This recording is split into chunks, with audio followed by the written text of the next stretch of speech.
My name is Paisley, and I grew up in a single-parent household. When I was young, my father passed away, and since then, my mother has been raising me on her own. I've never really felt upset about being from a single-parent family. Even though my mom worked long hours to keep the architectural design firm she and my father had started running, I always admired her. She was a hardworking, determined woman, and I aspired to be just like her, someone who excelled in the professional world.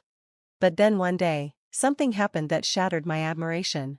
My boyfriend, Matteo, is 3 years older than me. We met during a college social event. Coming from a wealthy family, he was able to land a prestigious job at a bank through connections. Since we started dating, he's been generous, treating me to lavish gifts and fine dining. While he can be a little indecisive at times, he's caring and kind-hearted, everything I could ask for. Recently, we talked about marriage. I just graduated and started working, so the idea of getting married right now feels a little overwhelming. I still want to enjoy some independence, but we both agreed that we'd like to build a future together someday. Today, I was headed to Matteo's parents' home to meet them for the first time. We planned to announce our intention to marry, and I wanted to make a good impression on his affluent, middle-aged parents. I'd spent a lot of time carefully choosing my outfit, doing my hair, and applying makeup to look polished but still natural. I hoped they'd see me as the kind of woman Matteo could build a life with. As I prepared to leave, I called out to my mom. "Mom, I'm heading out to Matteo's place today." "All right, remember to be polite," she said, glancing up from her work. "I will. See you later," I called back, excited but a little nervous about the meeting ahead. After taking a train and a bus, I arrived at Matteo's house in the neighboring town. The place was massive, the kind of home you'd see in a fairy tale. I'd already confirmed his parents' favorite bakery, so I brought a cake from there as a thoughtful gesture. When I rang the doorbell, Matteo greeted me with a warm, welcoming smile. "Ah, Paisley, we've been expecting you. Welcome," he said, stepping aside to let me in. I was immediately struck by the grandeur of the house. The spaciousness and elegant decor spoke volumes about the wealth and success of Matteo's father, an executive at a major bank. "Nice to meet you, I'm Paisley," I said, a little awestruck, but I kept my composure, smiling as I greeted his parents. "Welcome, Paisley, it's so nice to meet you. Please, have a seat. I'll make some tea," Matteo's mother said with a kind smile. "I'm Matteo's father. It's a pleasure to have you here. Make yourself at home," his father added warmly. They were just as kind and gracious as I'd imagined. Over fragrant tea and the cake I'd brought, we chatted about all sorts of things. His mother was a lively conversationalist, while his father listened attentively, nodding along to my stories. I felt like everything was going smoothly, but the moment the topic of my family came up, the atmosphere shifted. "So, you lost your father when you were just 5, and your mother has been raising you alone ever since? She must be an incredible woman," Matteo's mother said, her tone warm, as if she respected both my mother and me. I smiled. "Yes, she's my role model," I said, feeling hopeful that this meeting was going well. But then, her tone changed, and I could sense the shift in the air. "However," she began, "since you come from a single-parent household and your mother is self-employed, I'm afraid we don't find it quite suitable for you to marry Matteo." Matteo's father nodded quietly in agreement. "It's a matter of stability and trust. We have concerns about potential financial issues, as well as the reliability of such a background." I was stunned. Just moments before, they'd been praising me, and now they were saying I wasn't suitable? I didn't know how to respond, so I instinctively looked to Matteo for support. "Mom, Dad, not this again. Why does her family situation matter? It's such a small thing," Matteo said, visibly frustrated. But his parents were firm in their stance. "No matter the reason, we just can't trust a family with only one parent," his mother said. "It would be problematic if we ever needed to help financially." Matteo's father's expression hardened, his tone turning more severe. "Besides, it's rare for a single mother to manage sending her child to college. It raises questions about whether another man's support was involved. We can't accept someone like that as part of our family. Our family has been in banking for generations," Matteo's mother added, her words sharp and cutting. While their remarks weren't outright slander, they felt like a deep wound. Matteo tried to protest, but it only led to an argument, leaving me in silence while the three of them clashed. "We can accept that you're just having fun with her, but marrying her? That's a different story. The gap in lifestyle between you two is too great. I'm afraid this relationship won't last," Matteo's father concluded. Mateo remained silent, unable to counter his parents. Finally, he looked at me, his head lowered, and said quietly, "I'm sorry, Paisley, I can't marry you." I was stunned. "What? You're ending things because I come from a single-parent family?" I asked, my heart breaking. "I don't want to say this, but please, don't hold it against me," Mateo replied, his voice strained. "You've known about my family situation for so long. You've met my mother. Do you really think my family and I are unworthy of yours?" I asked, desperate for any sign of support from him. Mateo, usually so indecisive in moments like this, stayed silent. His lack of response spoke volumes. He must have agreed with his parents that a marriage between us wasn't a good match. I felt a crushing sadness. How could both his family and Mateo reject me just because of my background? "Paisley, please just go home," he finally said, his voice pained. I couldn't stay there any longer. "I'm leaving. I'm sorry for the trouble," I said, the tears welling up.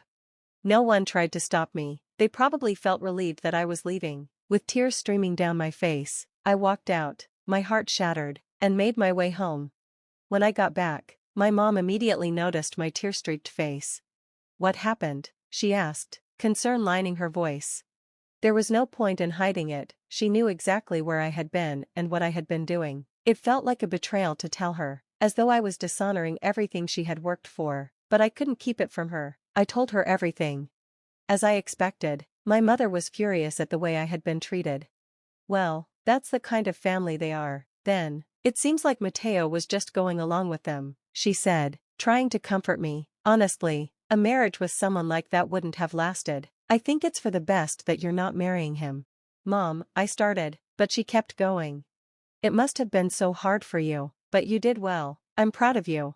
Even after everything Mateo's family had said about her, my mother still worried about me. She pulled me into a tight hug. After a moment, she asked, "Which bank does Mateo's father work for?"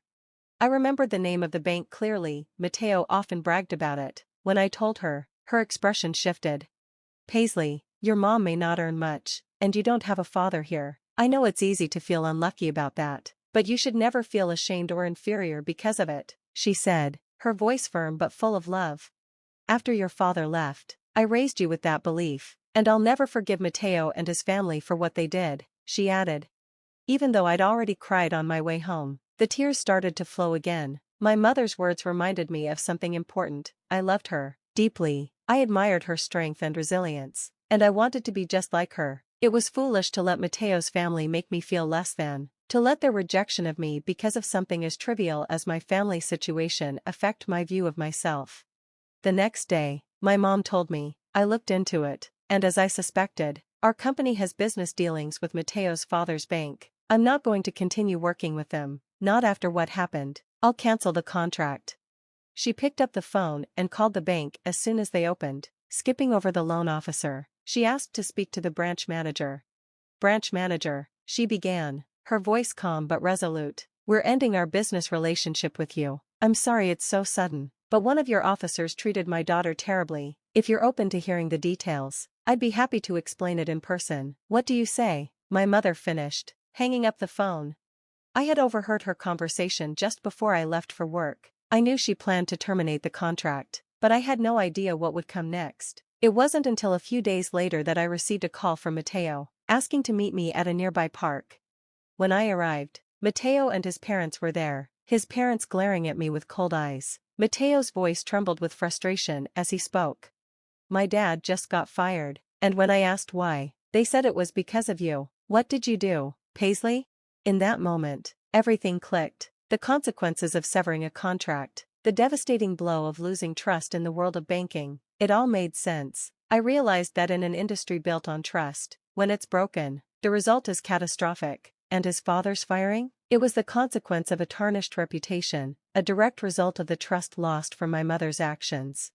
I later learned that Mateo and his father had looked down on their clients, especially those with less wealth, treating them poorly. It was no surprise that they'd eventually been ousted. The final straw had been my mother's call. This wasn't something I had orchestrated. I had no such power, but it was a result of my family's influence. I stood tall, proud of what my mother had done for me, and for herself. "You insulted my mother, so she used her influence to retaliate," I said, my voice steady. Mateo's father blinked in disbelief. What? There's no way a company run by the parents of a girl like you could have enough influence to get me fired with just a complaint.